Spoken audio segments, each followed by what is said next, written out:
8 मार्च जॾहिं बि ज़हन ते उकरी ईंदी आहे त उन वक़्तु पूरी दुनिया जे ॻोल्हे ते जिथे बि औरत रहे थी उन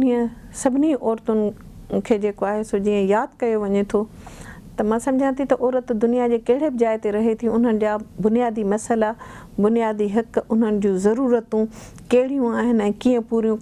करणु खपनि। हिन समाज में जेको आहे सो औरत सां तमामु घणो इस्तेहसाल थींदो रहे थो ऐं सदियुनि खां औरत उन इस्तेहसाल जे ख़िलाफ़ु जेको आहे सो विढ़ंदी बि रहे थी ऐं हुन कंहिं हद ताईं पंहिंजो पाण खे मञरायो बि आहे, पर उन जे बावजूद बि जेको आहे सो तमामु घणो ज़ुल्म जो निशानो बणिजंदी रही आहे, हुन सां इस्तेहसाल थींदो रहियो आहे। मां सिर्फ़ु सिंध जी औरत जी ॻाल्हि नथी कयां, मां दुनिया जे हर औरत जी हर मुल्क में रहंदड़ औरत जी उन औरत जी ॻाल्हि कयां थी जंहिंसां इस्तेहसाल थिए थो। इन्हीअ जे करे ई अॼु जे 8 मार्च खे बैन अल-अक़वामी ॾींहुं तौरु मल्हायो वञे थो। मुख़्तलिफ़ दौरनि मां गुज़रंदे अॼु जॾहिं असां 21वीं सदीअ में दाख़िल थिया आहियूं त 21वीं सदीअ में जेकॾहिं ॾिसिजे त औरत हिकु निशाने ते आहे। अॼु बि जेको आहे सो औरत जी तज़लील कई वञे थी, औरत खे हिरासा कयो वञे थो, उन जी जेके आहिनि से सिहत जा मसइला आहिनि, तइलीम जा मसइला आहिनि, उन्हनि खे उन बुनियाद ते कोन था ॾिना वञनि जेतिरो हूअ डिज़र्व करे थी। अॼु बि जेको आहे सो ॿिटा मयार हलनि था, मर्द जे लाइ अलॻि आहिनि त औरत जे लाइ अलॻि आहिनि, धीअ जे लाइ तव्हां वटि मयार अलॻि आहिनि त पुट जे लाइ मयार अलॻि आहिनि। जेकॾहिं घर जूं हालतूं ख़राबु आहिनि त पुट खे तव्हां हर तरीक़े सां जेको आहे सो तइलीम बि ॾियो था, उन जूं ज़रूरतूं बि पूरियूं कयो था, पर जॾहिं धीअ जी ॻाल्हि अचे थी त तव्हां उन जी तइलीम खे बि रोकराए छॾियो था। छा हिन समाज में जेको आहे सो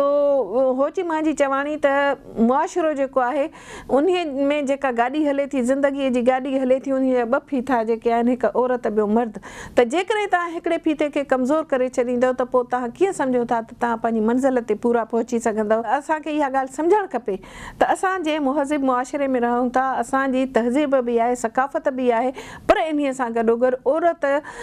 जी तहज़ीब ऐं सकाफ़त उन सूरत में कमु कंदी जॾहिं तव्हां उन औरत खे बाख्तियार कंदव, हुनखे ॻाल्हाइण जी इजाज़त ॾींदव, हुन जी ॻाल्हि खे ॿुधंदव, पर जेकॾहिं हुन जी ॻाल्हि खे न ॿुधंदव ऐं हुनखे बाख्तियार न कंदव त हिकु गूंगी मेंह बकरीअ वांगुरु जेको आहे सो उहो रुॻो कुसबी रहंदी। तव्हां कॾहिं हुनखे कारोकारीअ जे निशानो बनाए करे मारियो था ऐं कॾहिं जेको आहे सो हुनखे हुन जा बुनियादी हक़ नथा ॾियो ऐं उन में हुनखे पीसजंदी रहे थी। ऐं ख़ासि तौर ते हिन वक़्तु ॾिठो वियो आहे त जेका औरत पंहिंजे तौर ते खणी करे अॻिते वधी बि आहे त उन खे मुख़्तलिफ़ जायुनि ते हिरासा कयो वञे थो। घर में जेकॾहिं आहे त घर जे माहौल में हूअ तमामु घणी हिरासा थिए थी, ससु जे रूप में,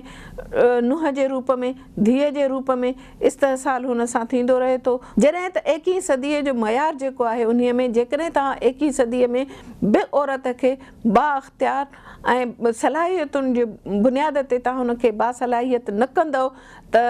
हिन मुआशिरे में तरक़ी करण जा मयार जेके आहिनि उहे घटिजी वेंदा। हिन वक़्तु ॾिसो त नियाणियूं जेके आहिनि से पीसजनि थियूं, कुसजनि थियूं, लावारिस करे मारियूं वञनि थियूं, औरतूं जेके आहिनि ॿाॾाइनि थियूं, उन्हनि जा जेके आहिनि उन्हनि खे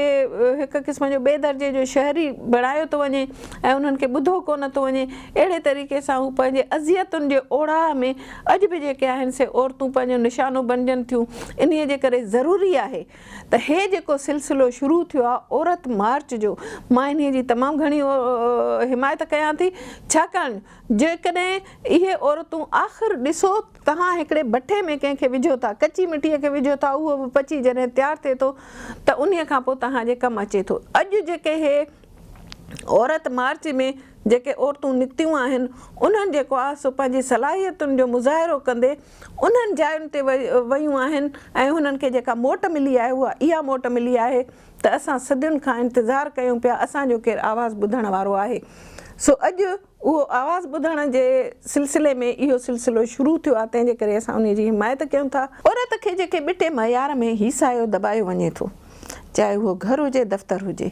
ख़ासि तौर ते जेका वर्किंग वूमन आहे, बाशऊर औरत आहे, उन जी ॻाल्हि खे ॿुधो बि वञे थो, पर उन खां वधीक उन ते जेको आहे सो मसइला पैदा कया था वञनि, उन जी आवाज़ खे दॿाइण जी कोशिशि कई थी वञे। सो मर्द खे बि इहा ॻाल्हि सम्झणु खपे, सिर्फ़ु नारो हणणु या गॾु बीहण सां आज़ादी कोन मिलंदी आहे। आज़ादीअ जा मयार जेके आहिनि उहे इहे आहिनि त तव्हां पंहिंजो पाण में बि उहे सलाहियतूं पैदा कयो, उहा बर्दाश्त जी कुवत पैदा कयो त असां औरत खां बग़ैर जेको आहे हिन मुआशिरे खे सुधारे नथा सघूं। पर अक्सर मां इहो ॾिठो आहे त असांजी औरत खे तमामु घणो हिरासा कयो थो वञे। हिरासमेंट ते मां ख़ासि तौर ते ध्यानु ॾींदसि त जेकॾहिं तव्हां अदारनि में हिकिड़ी छोकिरी आहे, ॿारड़ी आहे, मुहज़िब अदारो, तइलीम जो अदारो जिथां सभु कुझु असां सिखूं था, उते वञी करे जेको आहे औरत उस्तादनि जे हथां हिरासा थी थिए। ऐं उन्हीअ खां पोइ जेको आहे सो इस्पताल में आहे त उन इस्पताल में बि जेकॾहिं का लेडी डॉक्टर आहे या नर्सिंग स्टाफ आहे उहा उते हिरासा थी थिए। ऐं जेकॾहिं ऑफिसुनि में का ऑफिसिस में कमु करे थी का औरत, उते उन खे हिरासा कयो थो वञे। सो जेकॾहिं तव्हांखे मुआशिरे खे सुधारणो आहे त पंहिंजी उन सोच खे बदिलाईंदो ऐं उन सोच खे बदिलाइण सां गॾु उन औरत जे आवाज़ सां आवाज़ मिलाए करे ऐं पोइ इहो साबित क़दम थी करे तव्हांखे इहो साबित करिणो आहे त 21 सदीअ जी पुकार औरत हुजे बाअख्तियार। बाअख्तियार करण जे लाइ तव्हांखे पंहिंजे ज़हननि खे पहिरियां बाअख्तियार जॾहिं कंदव तॾहिं जेका आहे मां सम्झां थी त उहा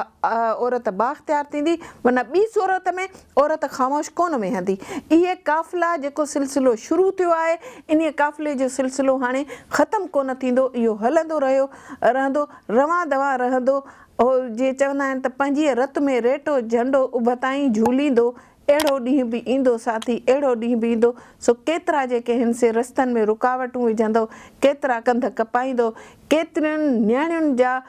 कुसियल लाश जेके आहिनि हथनि में ॾींदो, पोइ बि जेका आहे सा औरत पंहिंजे आवाज़ में चवंदी त मां ख़ुदि मुख़्तियार आहियां, मां बाअख्तियार आहियां। इहो ई जेको आहे सा मुंहिंजी हैसियत खे मञियो वञे ऐं मूंखे आज़ादी ॾिनी वञे ॻाल्हाइण जी,